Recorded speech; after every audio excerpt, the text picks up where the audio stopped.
Hello, good morning, good afternoon, and good evening, and welcome to another episode of the Robbos Gobcast Sports Show. Hope you're all well. Just a quick message before we start into this amazing podcast. What I want to say is England has gone into another lockdown, which means that a lot of people are going to be struggling. We all know mental health is a massive issue around the world, but especially in the UK as well. I know it's been tough on myself, and I know it's been tough on a number of people out there as well. So all I can say to you is if there's any one of your loved ones that you don't see or you meant to go and see, just give them a call. A call might be able to help them, or give them a text that might help them a little bit more. But at the same time, my DMs on Twitter are always open. If there's anything you guys want to talk about, don't hesitate to ever give me a message. I am able to sit there and listen. I may not be able to help, but I might be able to point you in the right direction for somewhere that you might be able to help you a lot more than what I will be able to. But that's the main thing I want to say is don't forget we are here for you. We're not just a podcast we're here for your entertainment and to get you to switch off for the next how long we do this for and all the episodes we do. Just have a bit of fun and a bit of a laugh as well. So don't forget you can do that. And all of the social medias that we have are in the description down below this YouTube video and where you listen to these videos as well.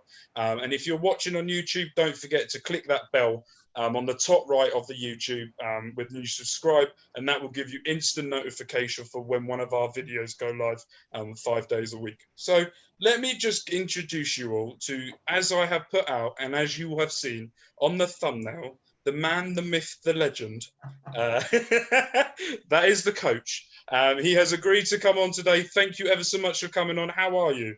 I'm doing really good, Robbo. And I gotta say, right off the top, man, that little intro that you did, it says so much because this is uncharted waters for a lot of people, and a lot of people are struggling really bad right now. And you know, one of the reasons I do these things at this time, as many as I'm doing right now, is for that very reason. Mm-hmm. Is just to try and be a voice, a different voice. Some people, man, that may be the only human voice they hear is what they get Yeah. on a podcast or Yeah. on television. And there's enough bad news on television. We could it'd be good to be a diversion a little bit from all that. Exactly, and then that's one of the things that we do at the beginning of all of our episodes is we want to get out there that we're here for people if they need us. We will sit down and help them, and that's one of the things that why I started this was that when we started doing this podcast was when we were in the first lockdown, and we were only doing Reading content then. But now because we've got more of an audience and basically it's just an open platform for me to moan. My partner doesn't like me talking about sports, so why the internet can have it instead. So basically that's why I've got it. So what I want to get to ask you is there's a number of questions we've got. So today we're going to ask you quite a few questions about the NFL this year, and then at the end we're going to do a quick fire, just 5 questions, quick fire, to see where we go with this.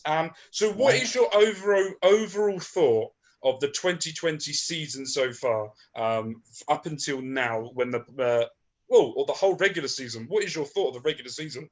Well, first of all, I'm grateful to all the people in the National Football League that worked so incredibly hard and did such a fantastic job.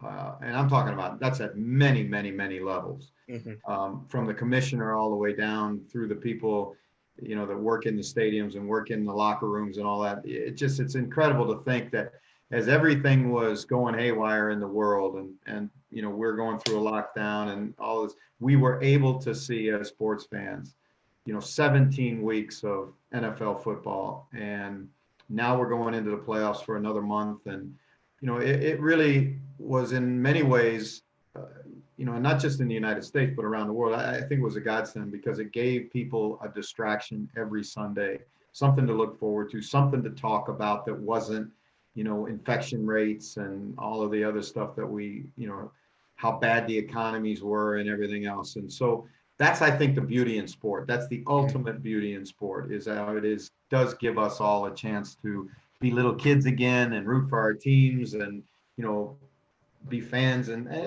it's I think there's a great many people that need to be acknowledged and thanked. Exactly. So with the 2020 season, the regular season now over, what has been your highlight team? Who has impressed you the most this in the regular season so far? Well, I think there's a lot of yardage you could cover on that. So, for Hmm. example, if you say, what's the best team that you saw this year? I'd have to say Kansas City when they're playing real well. I think the story in Green Bay where, Aaron Rodgers goes back and reaches back into time and pulls out a season that's better than anything he's done since 2011. You look at the storylines in Washington where Ron Rivera gets fired in Carolina and comes to Washington, which is a cesspool of an organization. They've got accusations of sexual misconduct inside the organization, harassment. They go through a change of their name, which is a iconic name in Washington sports. He has to cut a first round quarterback. Their quarterback comes back from 17 leg operations to get on the field, and much less get on the field to actually become the starter and lead the team to a divisional championship in the playoffs. That to me is the most compelling from a human interest standpoint. Brady going to Tampa Bay. There's so many storylines.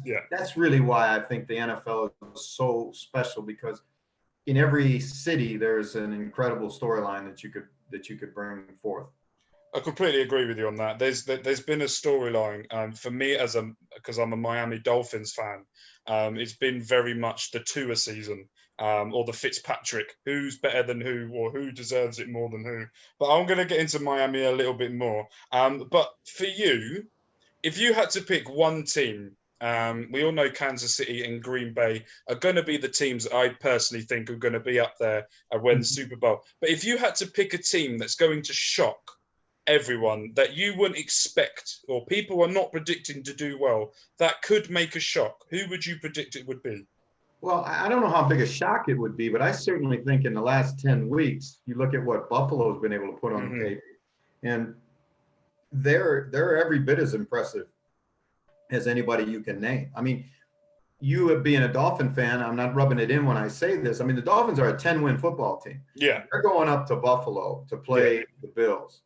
And the Bills, I mean, that game wasn't even close. No, they absolutely destroyed us. Absolutely destroyed us. And it's not like that was a bad football team that came to Buffalo. That was a 10-win football team. So I think they are a team that,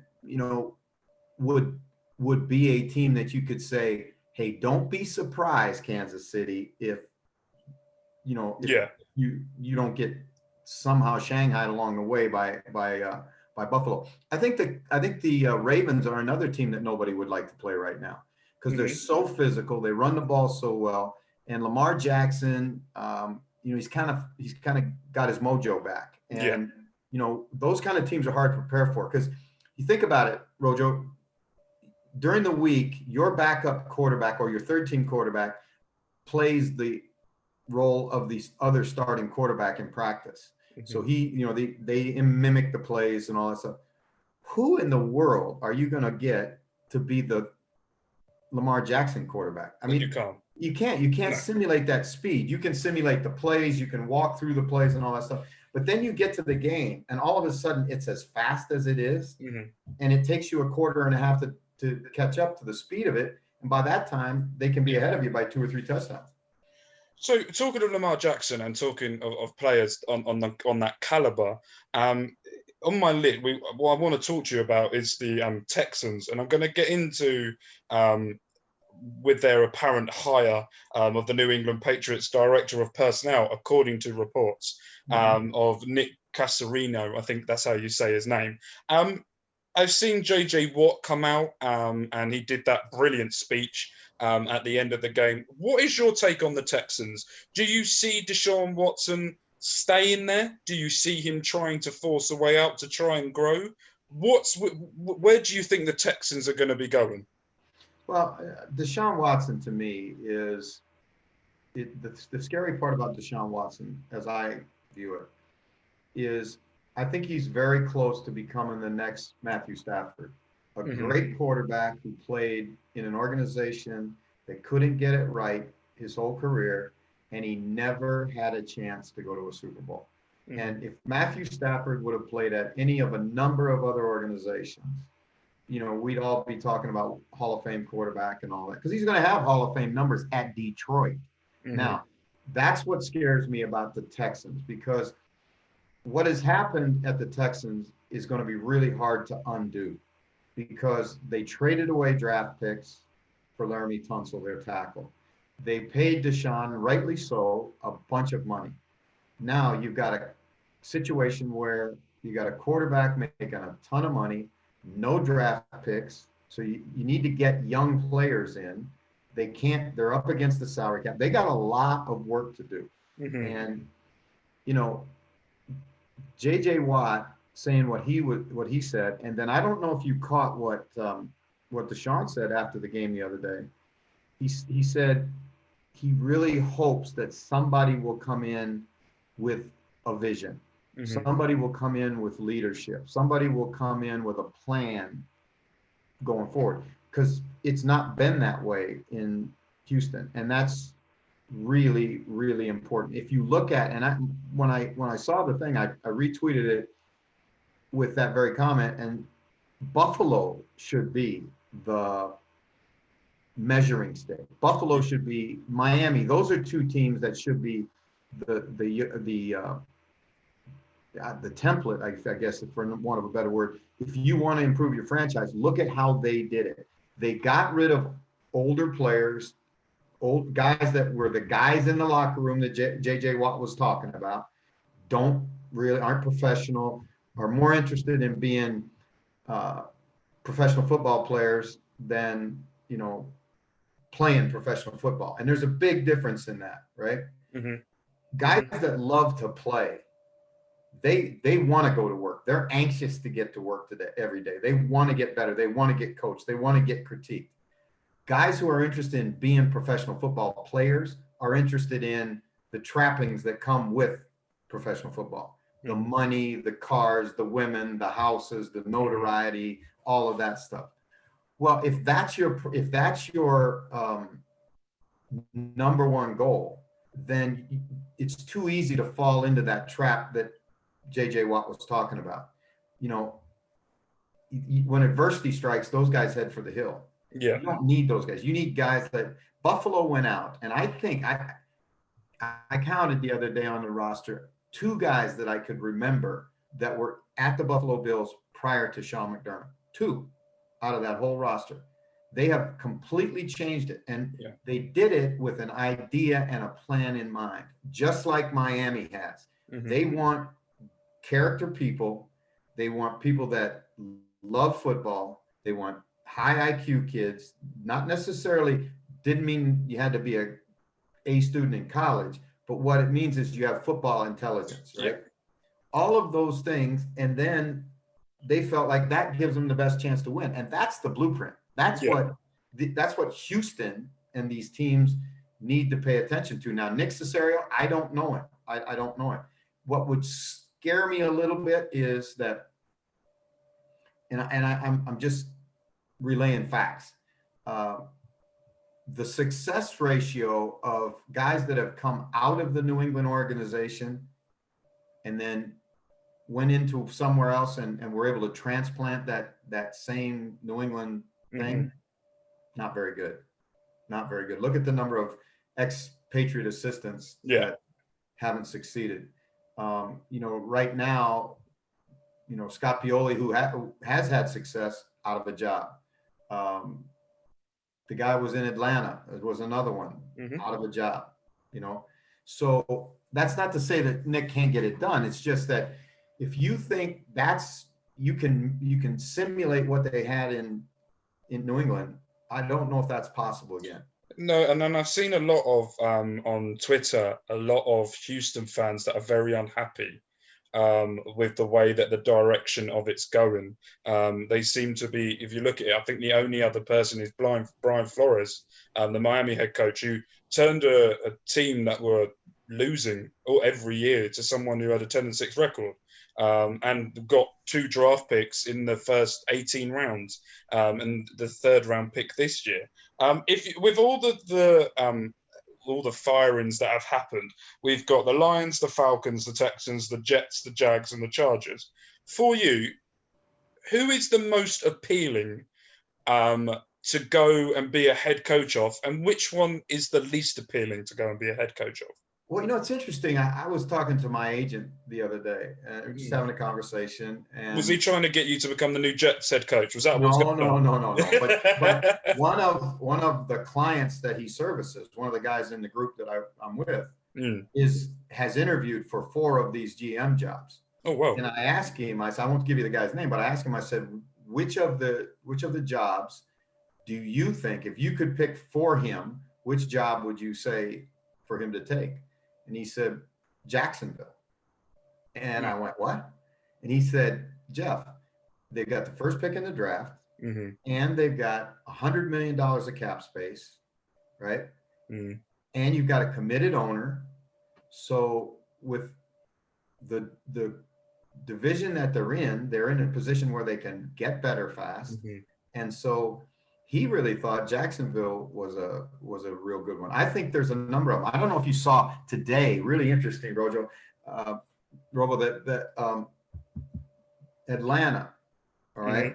Arthur Blank is the owner in Atlanta, and he came out and he said today that every player, including Matt Ryan and Julio Jones, they're in negotiation. I mean, there's no sacred cows. If whoever the general managers he hires is and head coach he hires comes in, he's got free reign to build it the way he wants to build it. That to me is a real good advertisement for why I would want to go to Atlanta. Yeah. Because it's been proven time and time again. When the owner gets involved in football decisions and starts saying, well, yeah, but you can't take that guy, or you can't take that guy, or we got to have that guy, or he goes out and he covets some guy that doesn't fit what you're trying to do, a la Dan Snyder, a la Jerry Jones, then you end up with those kinds of success ratios. Now, everybody, and this is where the Bills are on top of it. This is where the Dolphins are on top of it. Everybody in the organization is 100% on the same page. There's no hidden agendas. There's no miscommunication. It's a clear path. And that is important. That is really maybe more important than who you draft. So going with that, and I want to stick on that topic with everyone on the same page. Do you think that's why the offensive coordinator at Miami Dolphins has resigned today? Because it was announced that Brian Flores and the owner have both come out and said Tua is going to be the starter no matter what happens. We could see, and I've said before in this podcast, you can tell some of the calls that they were being made, especially at the Raiders game and at the Bills game. You could tell they weren't Tua's calls. They were calls to try and get him off the field for Fitz to come on to do what Fitz does best. Do you think that's why he's left? Because there was a lot of talk with the Miami fan base over Twitter that he needs to leave. He's not doing the best for Tua. He's just doing the best for Fitz and himself. Do you agree with that statement? And who do you think might come in? There's a lot of names going around, but we don't know who's going to be when we record this. But who would you have in to help Tua move forward? Well, I think you'd have to find somebody that you have a lot of confidence in developing a young quarterback. Right? And that's going to be tough to find those kinds of guys because there aren't a lot of them around. And they're going to be really expensive. And they're going to want probably power, in terms of play calling and game planning and all that stuff.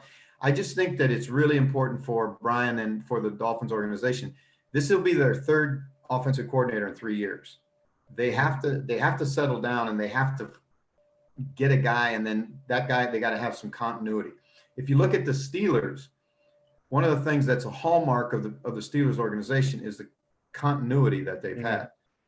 Kevin Butler, the defensive coordinator, has been there for probably 20 years, not as a defensive coordinator, but he's been at Pittsburgh. He understands the situation.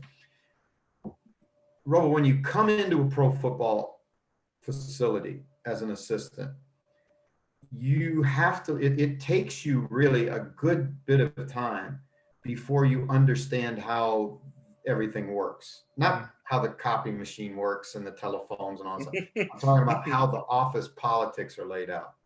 And where is football relative to business, yada, yada, all that stuff. And you can't know that on an interview. You can only know that by going in the building and being in the building. So there's a growing period that happens.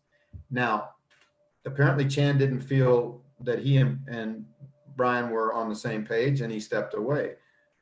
I think that's difficult for Tua because now he's going to have, if you and I were having a conversation with somebody and you said blue, you might mean like navy blue, dark blue. And I might say, yeah, but I like blue too. And I like the San Diego Charger blue, that powder blue, that light blue. It's both blue, but it's two completely different things. And that's what happens to a young quarterback when he has too many changes in his development. Look at Baker Mayfield. It took him, he's just now in his third year starting to show signs of growth because he's been through so much change in his career, right? So whoever they hire, I think he's got to be, number one, a developer of quarterbacks, and two, he's got to be a guy that will be committed to staying there, right? Yeah. I think that's a great segue, talking of Baker Mayfield. Do you know what? It's like you're reading what I've got on my book down here for what we're going into. It's quite good. The Browns made their first playoff in 20 years, and then they get the news that their head coach and two other members have got COVID. You just couldn't write this, could you? How much is that going to affect their preparation going into this playoff game when they play the Steelers? Going into it, is it going to affect too much of it, or is it like normal sport? You just have to get on with the situation. I think it's going to affect it because, again, now this is a team that last week their entire facility was shut except for one practice. As I understand it, right now the facility's shut and they're only having Zoom meetings, right? Yeah. So obviously the timing and all of that, and then just the mechanics of what's going to happen on game day where, a guy, Alex Van Pelt, the quarterback coach, is going to call the plays. He's never called plays in an NFL game.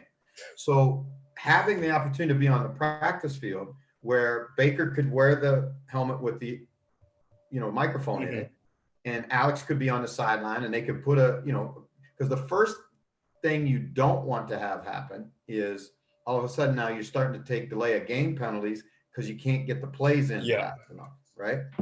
And so Stefanski has a rhythm and Stefanski has a pattern of how he does it. Now Alex is going to have to create that same rhythm with his quarterback, maybe without being on the practice field. And that's incredibly difficult. Yeah, it's near on impossible.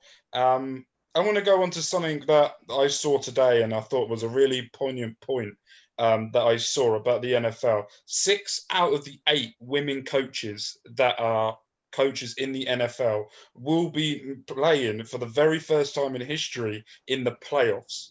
There's more women now coaching than there's been before. For me, that's excellent news to have. It's going a step in the right direction. Can the NFL do any more than what they're doing at the moment? Or is this a slow progress for more women to come into the sport? Well, I think the NFL is struggling with diversity hiring in general. And they are doing I shouldn't say that. I know that they are proactive in the process. They're trying to get better. It's embarrassing to the league when you see as few minority coaches. The league is 75% African-American now, and there's less than 10 African-American head coaches in the league.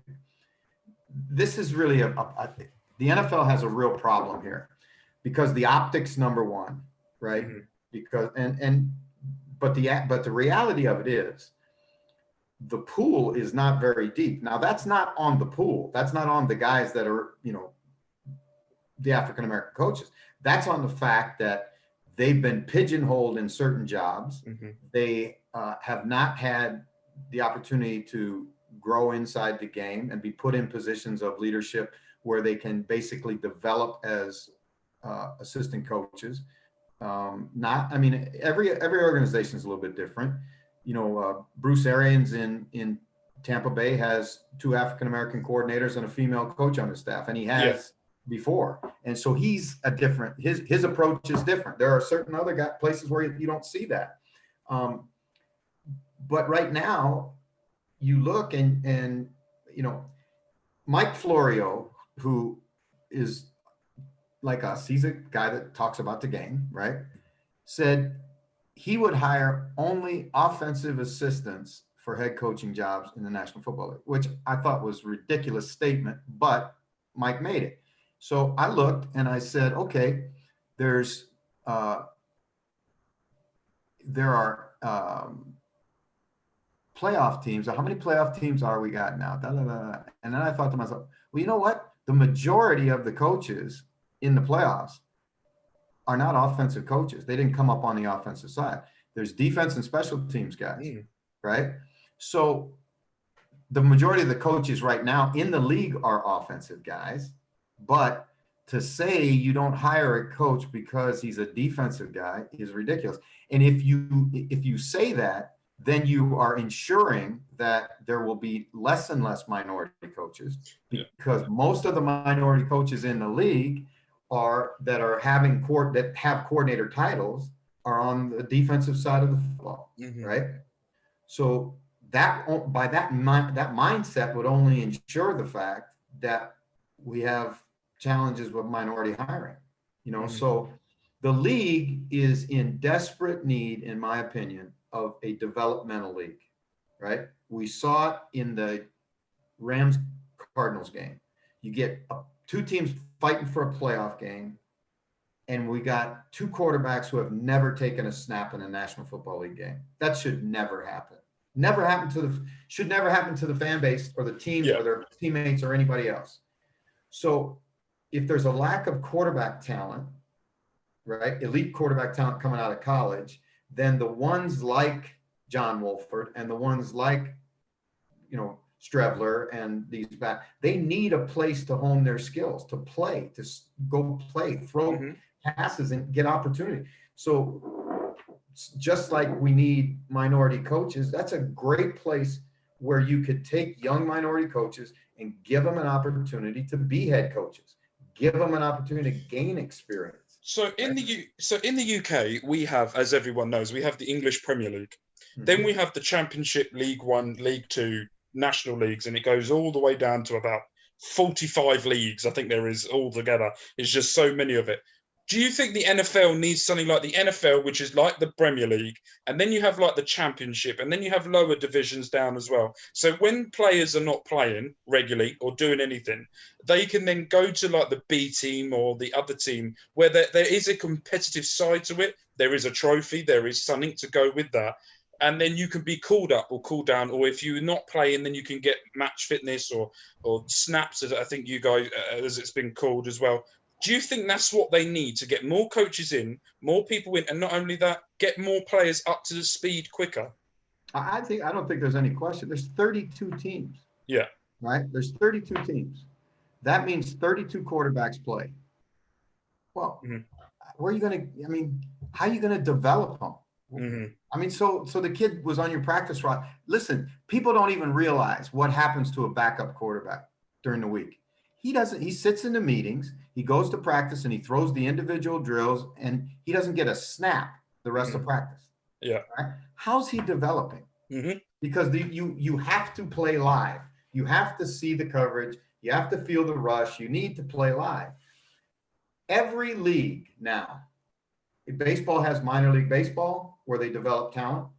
The NBA has the D League or whatever they call it, where they develop talent.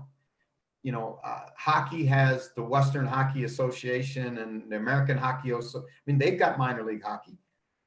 The NFL is so entrenched that college football is their development system, and they like that because it's free. They don't have to pay for that. Right? So to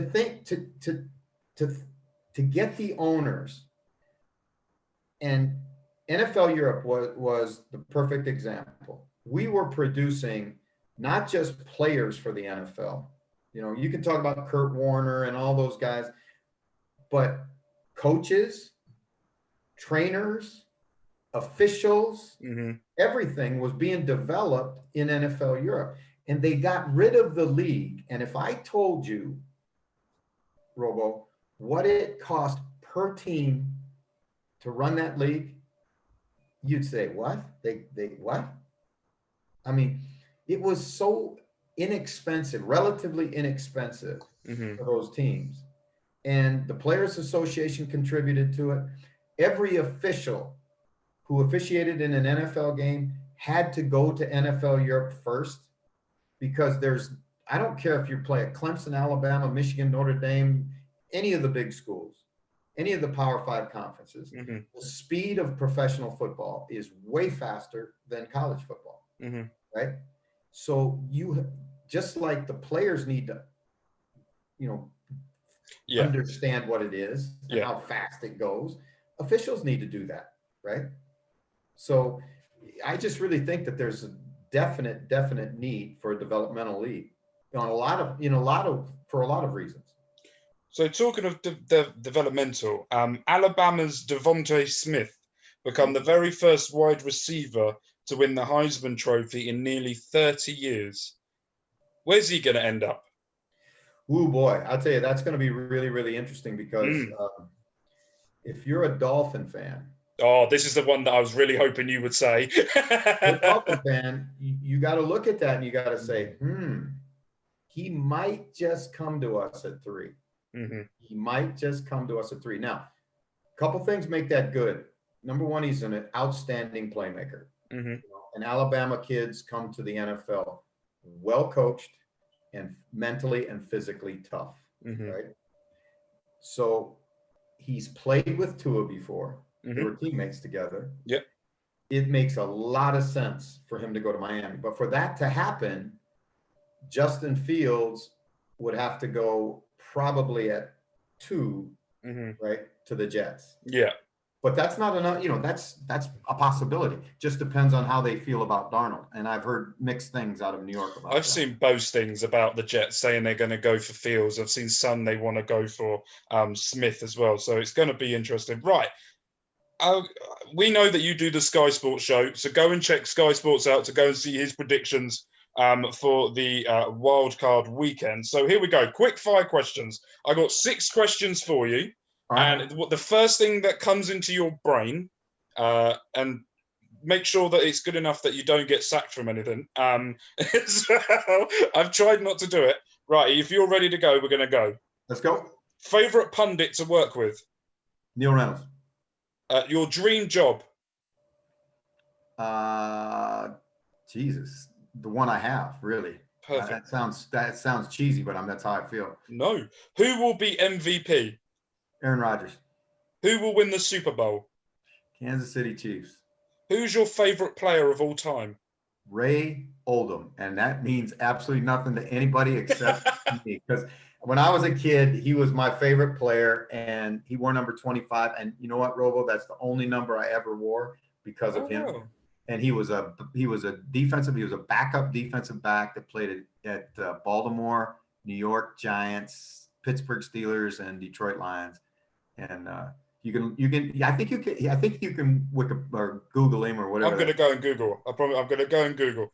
Who is the next superstar to come through into the NFL that no one is talking about at the moment? Who is going to be the biggest surprise package that's going to come through? Do you mean that's in the league now, or that's coming out in the future, or now? Whoever you think. Oh man, I think a guy that I would really watch close is there's a quarterback at Florida named Kyle Trask that I've seen him play a couple times, and he played really, really well the times I watched him. And I don't hear his name a whole bunch. I don't know if he's not coming out. My understanding was he was going to come out in the draft this year. Yeah. But I've not heard his name as much as I thought I would. So I'd watch Kyle Trask. And the last question is I want to have you on again in the future. Will you come on again? Yes, thank you. You don't need to answer. But thank you ever so much for coming on. I know you're a very busy man. So we wanted to take some time and go through it all. I would love to have you on again after the Super Bowl to have a bit of review, to have a bit of a chat of everything as well. But we've got loads. We've got like 6 months off during that time as well to the build up to the start of the next season as well. So I'd love to have you on again. So thank you ever so much for coming on. You are an absolute legend. Thanks, Mark. I appreciate it very much at any time. No worries. Everyone that's watching or listening, thank you ever so much for joining. We hope you guys will see you again next week, where we're going to be reviewing all of the wildcard playoffs, and we're going to be building up to the playoffs coming up. I hope to see you guys soon, and we'll see you next week. Bye. Bye-bye. See you.